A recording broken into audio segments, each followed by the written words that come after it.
அகிலம் போற்றும் பாரதம் இது இணையில்லாமா காவியம் தர்ம அதர்ம வழியினிலே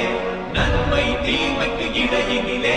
விளையும் போரினில் சத்தியம் வென்றிடுமா சக்தியையும் பக்தியையும் ஜென்ம